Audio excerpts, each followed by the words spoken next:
小提琴的独奏来奏出了梁山伯与祝英台的爱情主题。那这个爱情主题呢，采用了中国诗歌的形式，就是四句，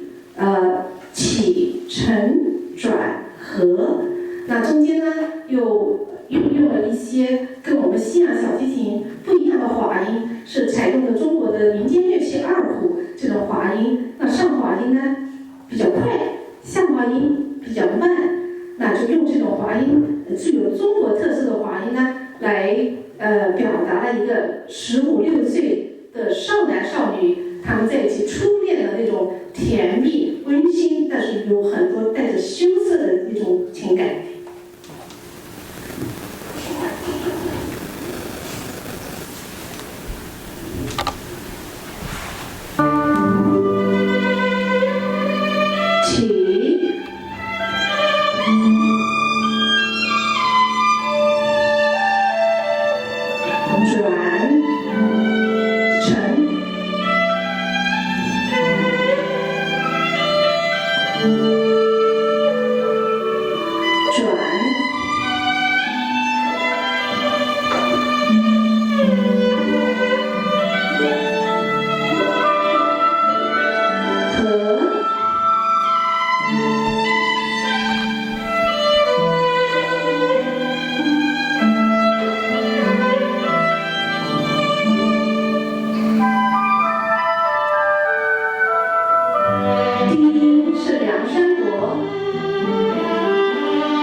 主旋律，那对其他的旋律可能都不是太熟悉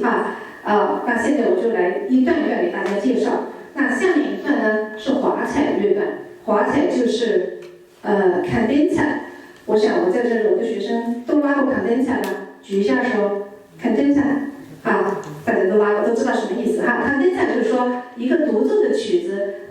小提琴协奏曲子，它都是由交响乐团来协奏，或者由钢琴来伴奏。那 cadenza 的时候呢，就乐队或者钢琴都停了，这个时候就是小提琴一个人独奏。那他这个时候呢，就不太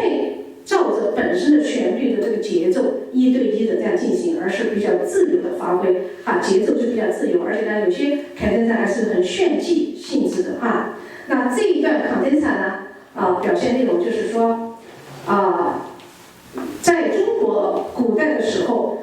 我要给美国的小朋友介绍一下，你们美国的小朋友每个人都可以上学，everybody can go to school。但是在中国那个时候的时候，只有男孩子才能去上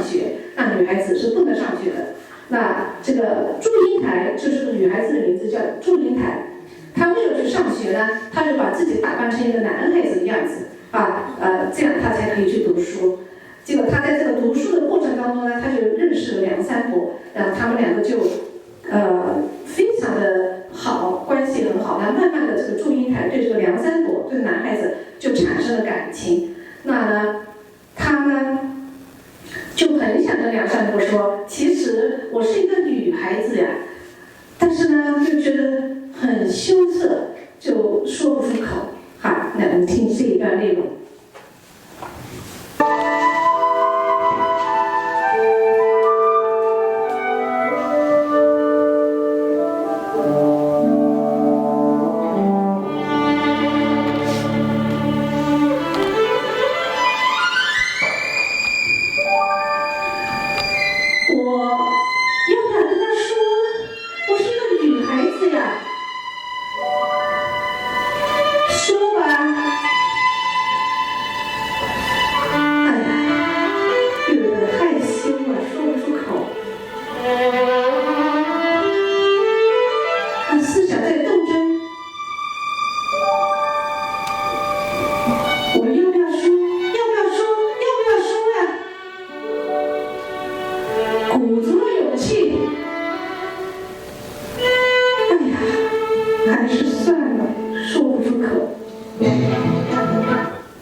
叫做 play hide and seek， 就是捉迷藏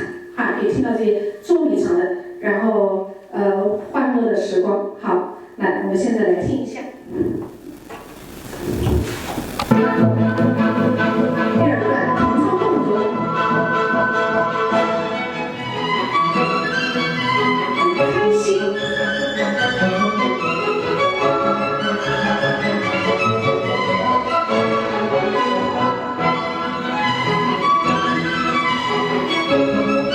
两个人一起读书，非常的开心。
话筒有声音了，好，下面就是第三段哈，叫做长亭惜别18相送，这个故事就是祝英台就是收到了他的父亲祝员外的来信，要让他一定要回家去。那这个时候呢，他们就要分开了，两个人就非常的舍不得，依依惜别。那祝英台这个时候呢，还是非常想跟梁山伯说，告诉他，其实我是个女孩子呀，所以他就把梁山伯拉到一口井的前面，就两个人看着井里面水的倒影。他说：“梁兄，你看这井中一男一女在一起，那梁兄就很傻，说，没有女的呀，我看到是两个男的呀。”然后后来他们又走到一个湖边，然后祝英台说：“你看这湖里面游来了一对鹅，一雌一雄。”两兄还是不明白，他说：“你怎么知道是一雌一雄？也许是一对姐妹，一对雌的，或者一对弟兄，是一对雄的呀。”那祝英台就非常的无奈但是他们又要分开了，他又很舍不得，他又很喜欢梁山伯，所以他就跟梁山伯说：“梁兄你还没有婚配吧？我的家里面有个小妹妹，小九妹，她也没有婚配，你愿不愿意来娶她呀？”然后梁兄一听，哇，他高兴坏了，我最好的哥们儿的妹妹，我当然要去娶她了。所以他就说他要去娶她的。然后祝英台说：“好吧，那你就来我们家提亲。”好，现在我们来听这一段长亭惜别18相送。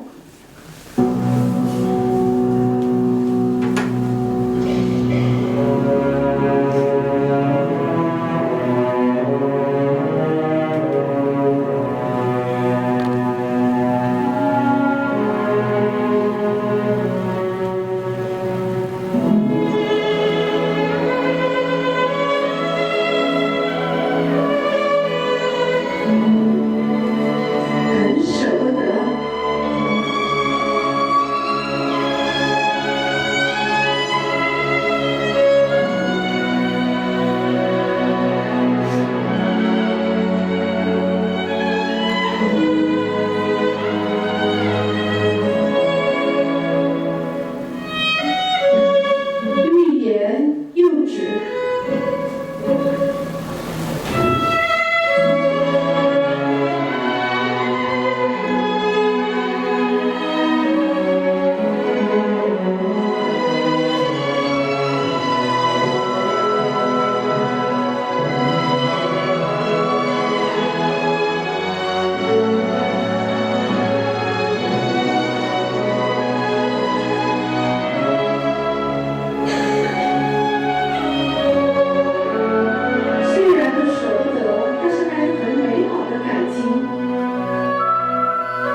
还是一个很美好、甜蜜的爱情的主题。好，下面我们就进入发展部第二个大的部分。那发展部呢，就是梁山伯与祝英台的悲剧的开始，一直到他们悲剧的结束。那祝英台回到家中去了，这个时候呢，他的爸爸告诉他，其实是把他许配给了一个秀才叫马文才，而且马上他们就要成婚了。那祝英台当然是不愿意，他就想反抗，但是他又很无力。那现在我要跟美国的小朋友介绍一下哈，你们就不能 understand 哈，就是说等你们以后长大以后，you can marry the one you love，but 在中国那个时候 ，you can only marry the one the parents want you to marry 所以那个然后 you can only do the thing parents want you to do， 然后you cannot do whatever you want， 这个就叫做封建势力大家可能不理解，你们的小朋友跟我念一遍吗？封建势力，念一遍。封建势力，对，你们就记住这4个词，就叫封建势力然后呢，所以说祝英台这一段抗婚的时候呢，她就是又要跟这个封建势力来抗争，但是在那个时候，一个弱女子怎么能够抗争呢？所以她又非常的无助。那这一段呢，大家就会听到一些切分音。切分音就叫 syncopation。I think everybody knows what's a syncopation 就是说，但是我们家长可能不太知道，就是说我们的节拍1、2、3、4的重音应该是1、2、3、4。那切分就刚好在第一拍和第二拍中间的时候 make an accent， 这个是一个重音，大，就是这种，就用这种切分音这种节奏来表示了这个祝英台的一种强烈的一种反抗。那中间他又很无助，所以大家会听到一些碎弓就吹不拢，还有一些滑音，就代表他的哭泣。然后呢，中间也会听到一些模仿中国的民间乐器琵琶的反嗓的奏法。好，那我们现在来听这一段抗婚。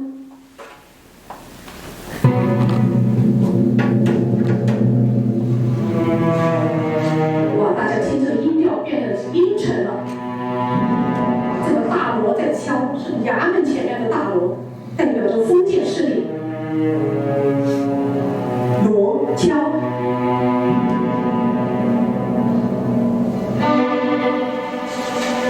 凶悍的声音很阴沉。祝英台一回到家，这个封建势力就对他扑面而来。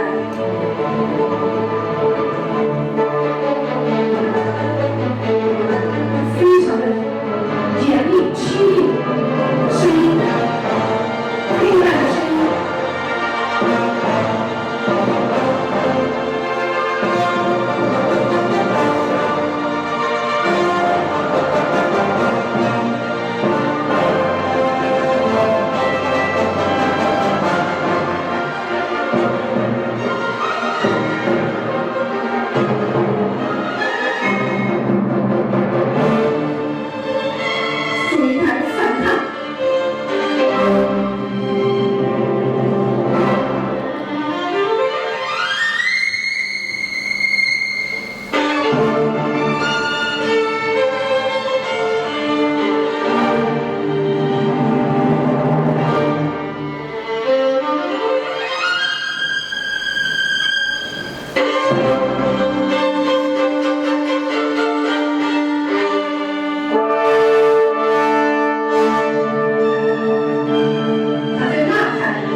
楼台会，就是梁山伯兴冲冲的到了祝英台的家去提婚。这个时候，祝英台从里面走出来，梁山伯一看，哇，祝英台怎么是个女的呀？原来祝英台就是小九妹啊！这个时候他才恍然大悟，他就喜出望外。但同时，他就得到一个消息，祝英台的爸爸已经把她许配给了他人，马上就要出嫁了。那梁山伯是非常的伤心，那祝英台也是非常的伤心。那他们两个就来到了楼台相会，那就是这个情绪是非常的难过、悲哀，因为他们也知道，他们从此要分开了以后的话，就再也见不着，两个人也再也不可能在一起了。那这一段呢，就是唯一的在《梁祝协奏曲》当中用的是降号的这个key signature， 它的调号，就是说在前面你们听到这个声音都是用的是升号的，或是 C sharp 这样的调，那这样听起来比较明亮声音。那到这一段呢，就是声音就比较 dark， 而且比较 sad 就用这个调来表现一种悲哀的情绪。生死离别，楼台会。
梁山伯回家以后，他忧郁成疾，因为太过伤心，他就得了重病，很快他就死了，他就去世了。那祝英台得到这一噩耗之后，伤心欲绝，但是在这个时候，祝英台的爸爸却让他穿上红颜色的嫁衣，要坐上轿子，赶快出嫁。那祝英台就跟他爸爸说：“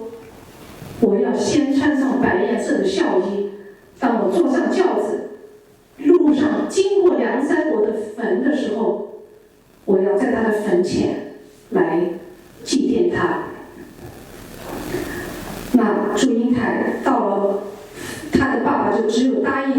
求的。那祝英台到了坟前的时候，这个时候闪电雷鸣，倾盆大雨。那祝英台在梁山伯的坟前嚎啕大哭，肝肠寸断的哭，声嘶力竭，哭不出声音的哭，抽泣，各种哭。然后中间他还是想反抗，所以加大了他的反抗。那这个时候呢，大家会听到在这一段当中运用了中国戏曲的一种传统的演奏办法，就是不管是京剧、豫剧或者评剧，很多剧种都用的叫做紧拉慢唱。这什么意思呢？就是说这个 orchestra 乐队是一直在16分音符 16 note 很紧凑的哒哒哒哒哒哒哒哒，很紧张的在奏。这个主唱是在很慢的这样散唱，那就是用这两种强烈的不同的节奏的对比来衬托出了这个内心的这种冲突，这种紧张度，然后把这个乐曲推向高潮。那这当中大家还可以听到运用了中国的民族乐器叫板鼓，就是一只手打板，一只手打鼓，这是叫板鼓。然后大家会听到这些中间也有一些反扫琵琶这样的做法。好，那我们来听这一段，叫做《哭坟》。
哭的肝肠寸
英台，他们从爱情的悲剧开始，一直到悲剧的结束。那最后一段是再现部，再现部就是一个主题，叫化蝶，就是梁山伯与祝英台的爱情感动了上天。这个时候，从坟墓中飞出2只蝴蝶，它们就是梁山伯与祝英台的化身。那今天我也是为了配合这个化蝶的主题，所以我专门穿上了有蝴蝶的这个旗袍来配合今天主题。那大家会在这再现部呢，再一次的听到在城市部里刚开始出现的爱情的主题。但是这一段跟前面是有所不一样的，前面的爱情主题听起来非常的甜蜜、美好、明亮，而这一段的爱情主题是加上了弱音器，就是 mute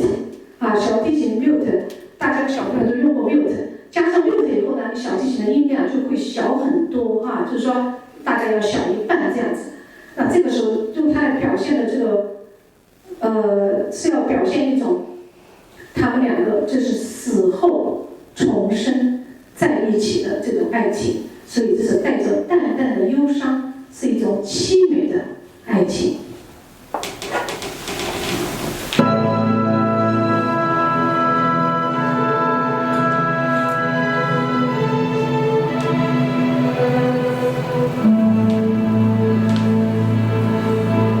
闪电雷鸣，停止了。雨也停了，太阳慢慢的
师。